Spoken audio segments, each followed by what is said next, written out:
8 9 10 11 12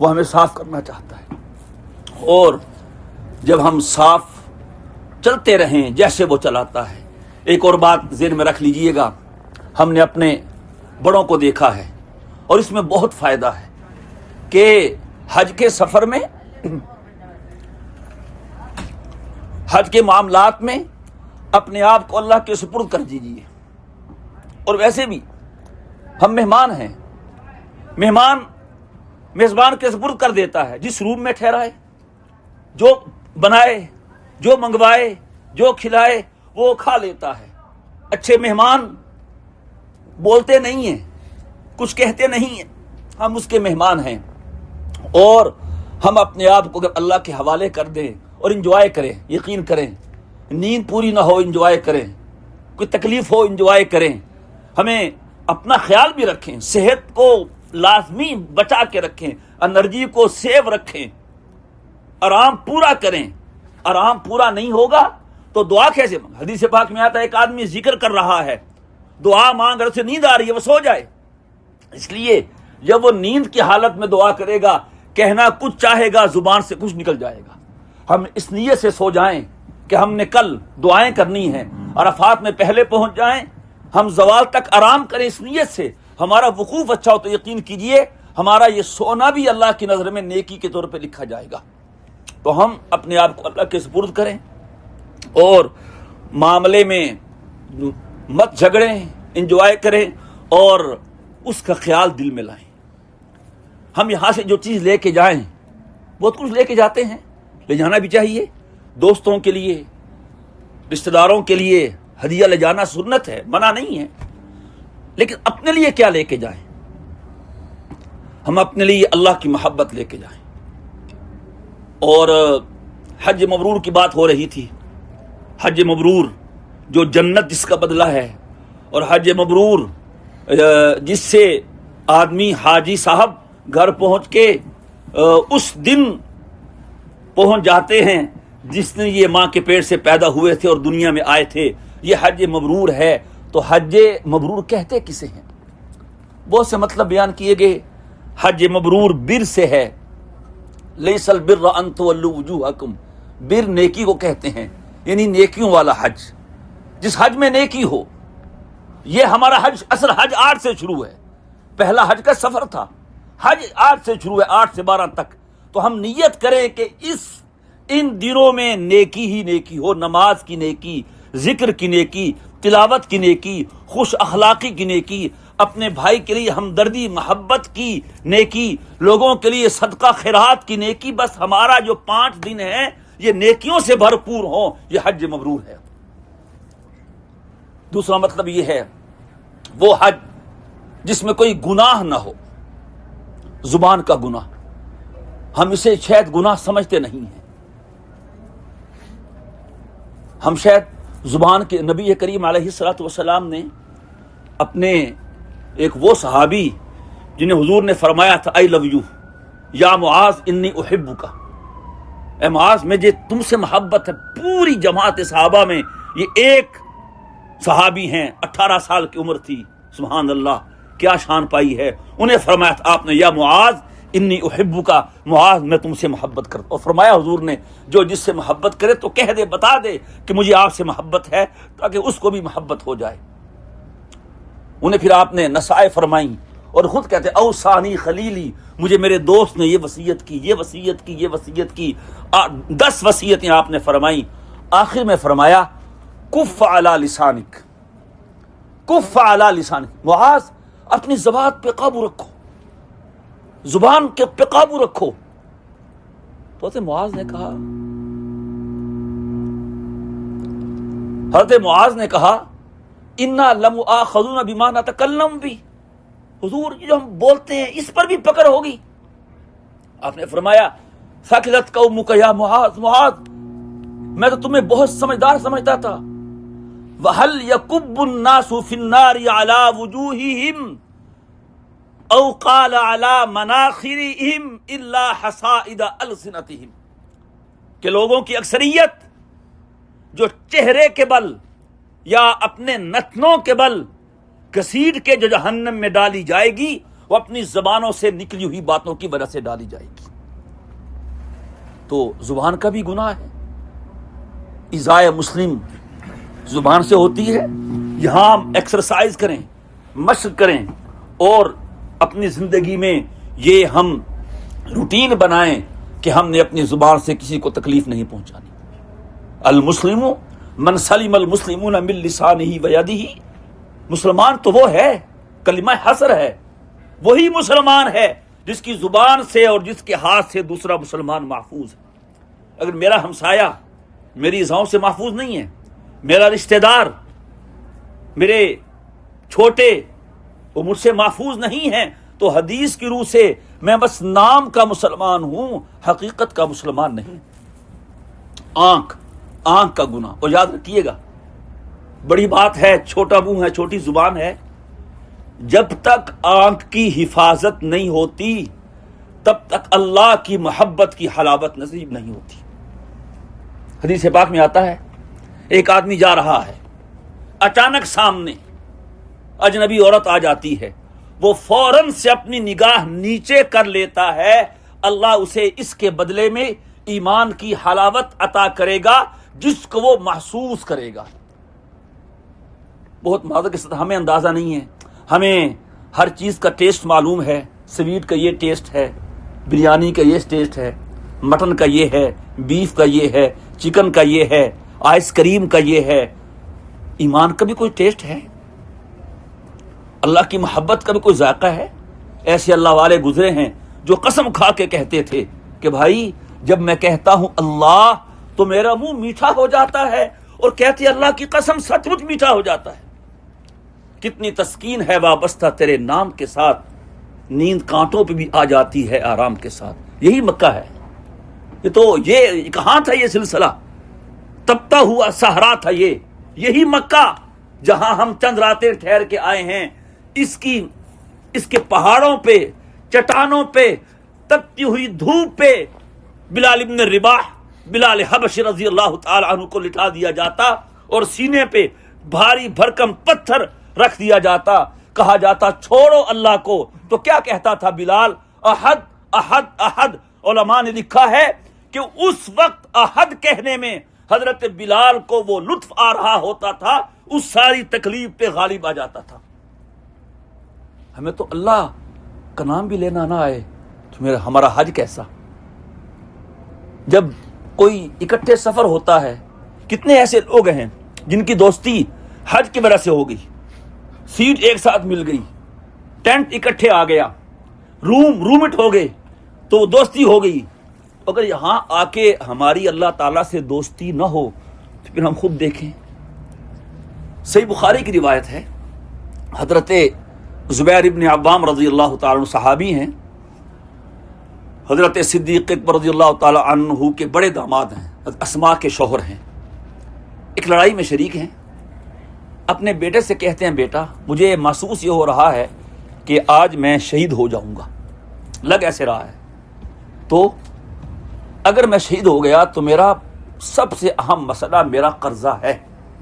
ہم بھی یہ سوچ کے جائیں، ہم جب سنتے ہیں نا کہ حج سے سارے گناہ معاف ہو گئے تو ہم کلین چٹ مل جاتی ہے ہمیں کو، تو یاد رکھیے حج سے گناہ معاف ہوتے ہیں، حقوق معاف نہیں ہوتے ہیں۔ جی ہاں، ہم نے کسی کا حق دبایا ہوا ہے، بڑے بھائی نے چھوٹے بھائی کا حق نہیں دیا ہے، وراثت کا، بھائی نے بہن کا حق نہیں دیا ہے، کسی سے رقم لی تھی دبا گئے ہیں، ہم ایسے ہیں کروڑوں روپے لے کے کہتے ہیں لو ہم سے لے کے دکھاؤ ہم یہاں ہیں۔ ابھی بھی ایسے لوگ ہیں، میں اپنے شہر کی بات کر رہا ہوں۔ تو اگر کسی کا حق ہے وہ حج سے معاف نہیں ہوگا، گناہ معاف کر دے گا اللہ۔ وہ کہنے لگے شہید ہو رہے ہیں کہ میرا سب سے بڑا مسئلہ میرا قرضہ ہے، تو بیٹا اگر میں شہید ہو جاؤں تو تم سب سے پہلے یہ کرنا میرے سارا قرضہ بے باک کرنا، اور ایک چیز لکھ کے دی ہے انہیں، فلاں سے لینا ہے، فلاں کروڑوں میں تھا بلکہ آج تو اربوں میں تھا، ان کا سارا حساب لکھ کے دیجیے۔ پھر ایک جملہ کہا وہ سنانا ہے آپ کو، آپ تھک تو نہیں گئے؟ وہ جملہ سنانا ہے۔ کہا بیٹا اگر تمہیں میرا قرضہ اتارنے میں کبھی مشکل پیش آئے تو ایک میرا مولا ہے اسے کہنا، وہ تمہاری مشکل دور کر دے گا۔ عربی میں مولا کہتے تھے دوست کو، جس سے کوئی ایگریمنٹ کرتے اس سے بھی مولا کہتے. بہت سے معنی ہیں اس کا. جس سے معاہدہ کرتے، کو غلام آزاد کیا ہوتا اس کو مولا کہتے، آزاد کرنے والے کو مولا کہتے. بہت سے معنی ہیں مولا کے. تو ان کے بیٹے عبداللہ سمجھے کوئی ان کا دوست ہوگا جس سے کوئی معاملہ ہوگا، اس کا حوالہ دے رہے ہیں کہ اسے کہنا وہ تمہاری مشکل کر دے گا. تو میں نے کہا ابا جان کون آپ کا مولا ہے؟ انہوں نے کہا میرا اللہ میرا مولا ہے. ہو گئے شہید. قرضہ اتارنا شروع کیا. حضرت عبداللہ کہتے ہیں کہ جب بھی میں اپنے والد حضرت زبیر ابن عوام کا قرضہ اتارنے میں کسی مشکل میں پھنستا تو میں کہتا اے زبیر کے مولا میری مشکل حل کر دے. تو زبیر کا مولا یعنی اللہ وہ مشکل حل کر دیتا تھا. فضائے بدر پیدا کر فرشتے تیری نصرت کو اتر سکتے ہیں گردوں سے قطار اندر قطار اب بھی. تو اس لیے آج بھی اللہ خدا کی قسم ہمیں اپنی محبت دینے کو تیار ہے جو اس نے امام رازی کو دی، امام غزالی کو دی. کتنے کتنے اہل اللہ ہیں جن کو اللہ نے محبت دی ہے. علماء نے لکھا ہے نبوت کا دروازہ بند ہے، ولایت کا اور اللہ کے قرب کا کوئی دروازہ بند نہیں. تو اگر آج ہم یہاں سے اور کل کے اپنے وقوف سے اللہ کو پا لیں اسی ایاز کی طرح کہ ہم اللہ کے کندھے پہ ہاتھ رکھ دیں اور اس کو ساتھ لے جائیں، تو خدا کی قسم ایسی کامیابی ہے جس کا ہم تصور بھی نہیں کر سکتے. حج مبرور کا معنی عرض کر رہا تھا. اس کا ایک معنی کہ جس حج میں گناہ نہ ہو، آنکھ کا گناہ، زبان کا گناہ، دوسرا گناہ، اس سے بچائیں اپنے آپ کو. ایکسرسائز ہے. فوجی مشقیں ہوتی ہیں، یونٹ جاتے ہیں 3 ماہ کے لیے 6 ماہ کے لیے. وہ ایکسرسائز مقصد نہیں ہوتا، وہ اس لیے کل دشمن کو سامنے جانا پڑے. جنگی مشقیں ہوتی ہیں، یہ ہماری مشق ہے، ایکسرسائز ہے. اس کے بعد کل دشمن کے سے تمہیں لڑنا ہو تو تم تیار ہو. ہم مشق کر رہے ہیں، ہم نے یہ 5 دن اس طرح سے گزارنے ہیں کہ زندگی ہمارے ان کے مطابق ہو جائے. اگر خدا نہ خواستہ ہماری جو ٹریننگ ہے وہی صحیح نہ ہو، ہماری مشق ہی صحیح نہ ہو، ہم مشق کرتے ہوئے سوئے رہیں تو کون ہمارا بڑا ہمیں پاس کرے گا. تو ان دنوں کو ہم بہت قیمتی گزاریں. یہ زندگی کا حاصل ہے. یہ 5 دن اس نے بلایا ہے، میں نہیں آیا. میں کون ہوتا ہوں؟ یہ اس کی بہت مہربانی ہے. مولانا روم نے لکھا ہے، مولانا روم نے، بہت بڑا آدمی ہے. ایک چونٹی کے دل میں خواہش پیدا ہوئی، چونٹی، کہ مجھے اللہ کے گھر کا دیدار بھی کرنا ہے اور تباہ بھی کرنا ہے. اب کہاں چونٹی؟ وہ کیسے آئے؟ اس کا پاسپورٹ کیسے بنے؟ وہ کون سی ایئر لائن سے ٹکٹ لے؟ ویزا کیسے لگوائے؟ لیکن تڑپ تھی سچی. اس کے پاس آ کے حرم کا وہ کبوتر بیٹھا، اللہ نے اس کے دل میں ڈال دی، اے چونٹی اگر تو نے میرا حرم دیکھنا ہے، طواف کرنا ہے، اس کے پاؤں کے ساتھ تو لگ جا اور چمٹ جا. چونٹی نے اس کبوتر کے پاؤں کو مضبوطی سے تھام لیا، چمٹ گئی، کبوتر اڑا اور حرم میں آیا. وہ حرم کا تھا کبوتر. اس نے حرم کے بیت اللہ کے ارد گرد چکر کاٹے. اس چونٹی نے حرم کا دیدار بھی کر لیا اور حرم کا چکر بھی کاٹ لیا ہے. علماء نے یہ بھی لکھا ہے اپنے اپنے شوق ہوتے ہیں. کچھ لوگوں کا شوق یہ ہوتا ہے ہم مجمع میں طواف کریں، وہ اس سے انجوائے کرتے ہیں کیونکہ مجمع میں ایسے لوگ ہوتے ہیں. اور اللہ تعالیٰ کا معاملہ بڑا عجیب ہے. خدا کی قسم ہم اسے اپنی عقل سے نہ سوچیں، ہم اسے اپنے قیاس سے نہ سوچیں. وہ ورا ہے، لیس کمثلہ شیء. اللہ کہتے ہی اسے ہے جو عقل میں نہیں آ سکتا ہے، نہیں آ سکتا عقل میں. کسی نے کہا تھا تو دل میں تو آتا ہے سمجھ میں نہیں آتا. تو دل میں تو آتا ہے سمجھ میں نہیں آتا، بس جان گیا میں تیری پہچان یہی ہے. تو وہ جب رحم کی ہوائیں چلاتا ہے تو ایک کی وجہ سے سب کا بیڑا پار کر دیتا ہے. اسی وجہ سے کہتے ہیں جماعت سے نماز پڑھو، جماعت سے نماز پڑھو. ورکعوا مع الراکعین قوموا للہ قانتین. کیوں؟ اگر جماعت میں ایک کی نماز بھی قبول ہوگی وہ سب کی قبول کر لے گا. تو بعضوں کا یہ شوق ہوتا ہے کہ ہم رش میں طواف کریں, اور بعض یہ بھی کہتے ہیں اس انتظام اب تو خیر ممکن نہیں ہے, پہلے زمانے کی بات ہے. ایک صاحب تھے, ان کا شوق تھا, اللہ والے تھے, کہ میں اس وقت طواف کرنا چاہتا ہوں جب کوئی نہ کر رہا ہو, کوئی نہ ہو, دن میں آئے, شام کو آئے, دوپہر کو آئے, رات کو آئے, مجمع. ایک مرتبہ اندھیری رات تھی اور خوب یالا باری ہوئی اور بارش برسی. انہوں نے کہا لو جی اب کوئی نہیں ہوگا. نکلے آدھی رات کو, بارش کی وجہ سے سیلاب آ گیا اور پانی بہ رہا تھا, کہا آج کو نہیں ہوگا. جب حرم پہنچے دیکھا ایک بہت بڑا اژدہا اللہ کے گھر کا طواف کر رہا ہے. تو اس کے بہانے ہیں بخشنے کے. تو ہم ان 5 دنوں میں خوب ایکسرسائز کریں اور اپنے آپ کو بھی دیکھیں. کہتے تو ہیں اپنا بہت سا خیال رکھیے گا, تو رکھیں نا, پھر کیوں نہیں رکھتے؟ سوچیں اپنے ہر قدم پہ, قدم اٹھانے سے پہلے سوچیں, قدم رکھنے سے پہلے سوچیں, بات کرنے سے پہلے سوچیں. جو کسی کے ہاں بطور گیسٹ گیا ہو, بطور مہمان گیا ہو, وہ وہاں پہ کتنا محتاط رہتا ہے. مہمان اپنے گھر میں وہ کام کر لیتا ہے, لیکن بطور مہمان کسی کے گھر میں وہ کام نہیں کرتا. اسے پتا ہے, بچوں کو بھی سمجھا کے لے جاتے ہیں, بیٹا خیر کرنا, ادھر جا رہے ہیں, بدتمیزی نہ کرنا, ایسے نہ کرنا, کیا کچھ سمجھاتے ہیں بچوں کو. تو ہم مہمان ہیں, تو ہمیں مہمان ہونے کے ناطے بھی ہمیں احتیاط کرنی ہے, اور مہمان بھی اللہ کے ہیں. اور ویسے تو مہمان جس کپڑے میں آئے, جو سوٹ پہن کے, اس کی مرضی ہے, لیکن یہاں کا خاص نرالا اصول ہے کہ تم میرے مہمان بن کے آ رہے ہو, لباس بھی میرے کہنے سے پہن کے آؤ گے, یہ یونیفارم پہن کے آؤ گے تو میں تمہاری مہمان نوازی کروں گا. تو ان 5 دنوں کو قیمتی بنائیں, اور پھر اس کا اثر دل پہ ہو. میں کہہ رہا تھا چائے کا اثر ہوتا ہے, کھانے کا اثر ہوتا ہے. حج کا جو اثر ہے, حج کا اثر نہ صرف اس زندگی میں, موت کے بعد قیامت کے دن اور جنت میں جا کر بھی ہوگا. حدیث پاک میں آتا ہے جنتی حاجی کو اللہ تعالی قیامت کے دن یہ آفر دیں گے کہ تم نے حج کیا تھا, ہم نے تمہارا حج قبول کر لیا, اب تم اپنے خاندان کے 400 لوگوں کو جنت بھجوا سکتے ہو.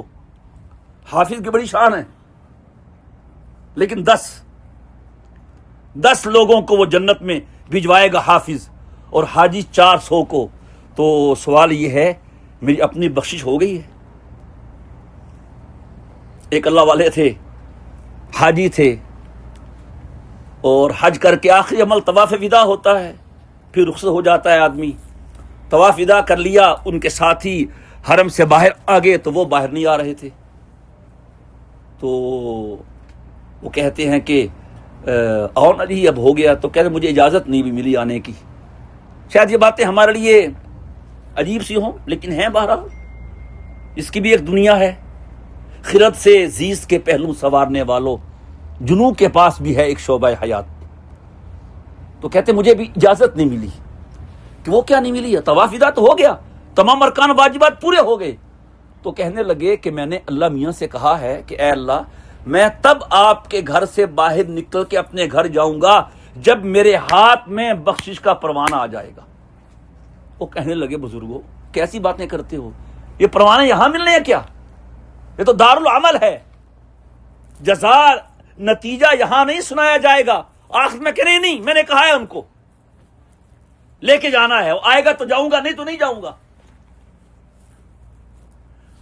قصور کے ایک اللہ والے ہیں بھلے شاہ, میں ان کو کلام ایسے شوق سے پڑھتا رہتا ہوں. ایک ان کا شعر ہے پنجابی میں, شاید سمجھ لیں گے آپ حضرات. وہ کہتے ہیں سکے پتر گلاب نہیں ہوندے, کورے کاغذ کتاب نہیں ہوندے, جے کر لائی یاری بھولیا پھر یارا نال حساب نہیں ہوندے. تو وہ کہتے ہیں میں لے کے جاؤں گا. اور پھر لکھا ہے کتابوں میں کہ مزاب رحمت سے کاغذ کا پرزہ اڑتا ہوا آیا, اور اس میں لکھا تھا کہ اے بندے چلے جاؤ, ہم نے تمہاری بخشش کر دی ہے. اور اس کی خاص علامت یہ تھی کہ جس طرف بھی کاغذ کو گھمایا جاتا لکھائی نیچے آ جاتی. اس بات کی علامت سی کہ لکھائی بھی اس جہان سے ہے, اور یہ ورقہ بھی اس جہان سے ہے جو 4 جہتوں سے پاک ہے. تو خیر بات لمبی نہ ہو تو یہ ہے کہ ہم اپنا خیال رکھیں، حج کو قیمتی بنائیں، حج کو حج مبرور بنائیں، گناہوں سے بچائیں۔ اور ایک اہم چیز جو علماء نے لکھی ہے حج مبرور کے بارے میں، وہ یہ ہے کہ حج کرنے سے دنیا کی محبت ختم ہو کے اللہ کی محبت آ جائے۔ یاد رکھیے گا تھوڑا سا فرق ہے، دنیا ہونا اور چیز ہے اور دنیا کی محبت اور چیز ہے۔ دنیا کا ہونا برا نہیں ہے، مولانا رومی لکھتے ہیں کہ دنیا انسان کے لیے ایسے ضروری ہے جیسے کشتی کے لیے پانی، اگر پانی نہیں ہے تو کشتی نہیں چلے گی، لیکن جس طرح کشتی کے لیے پانی کا ہونا ضروری ہے اسی طرح پانی کا کشتی سے باہر ہونا ضروری ہے۔ اگر یہی پانی جو کشتی کی روانی کے لیے ضروری تھا اگر یہ کشتی کے اندر آ جائے تو کشتی کی تباہی کا ذریعہ بن سکتا ہے۔ اسی طرح فرمایا یہ دنیا اور دولت یہ دل سے باہر ہو تو پھر یہ فائدہ دیتی ہے، خدا نہ خواستہ دل کے اندر آ جائے تو پھر یہ انسان کو ہلاکت میں مبتلا کر دیتی ہے۔ تو ہمیں جب اللہ کی محبت آئے گی تو دنیا ہو بے شک، بعض لوگ ایسے ہوتے ہیں ان کے پاس دنیا بہت ہوتی ہے، کروڑوں اربوں میں ہوتے ہیں لیکن دنیا کی محبت نہیں ہوتی۔ ہاتھ پکڑ لیتا ہوں۔ اور بعض کے پاس دنیا نہیں ہوتی لیکن دنیا کی محبت ہوتی ہے، تو دنیا دار وہ کہلائے گا جو دنیا کے محبت میں مبتلا ہے، نہ وہ کہ جس کے پاس دنیا کی فراوانی ہے۔ تو حج مبرور بنانے کے لیے ہمیں یہ بھی کرنا ہے کہ ہم دل میں اللہ کی محبت لے کے جائیں، شروع تو کریں، پہل تو کریں، قدم تو بڑھائیں۔ اور اس کی طرف سے یہ اعلان ہے، میرے بندے تو ایک بارش چل کے آ، میں ایک دونوں ہاتھوں کے برابر کی لمبائی کے برابر چل کے آؤں گا، تو چل کے آ، میں دوڑ کے آؤں گا۔ اگر تو نے گناہ اتنے کیے ہیں کہ پوری زمین بھر دی ہے پھر بھی تو آ، تو اتنے گناہ لے کے آ، میں اس سے بڑھ کے اپنی رحمت لے کے آؤں گا۔ تیرے آنے میں دیر ہو سکتی ہے، میرے راضی ہونے میں اور میرے معاف کرنے میں کوئی دیر نہیں ہو سکتی۔ تو اس لیے ہم اپنے حج کو قیمتی سے قیمتی بنائیں۔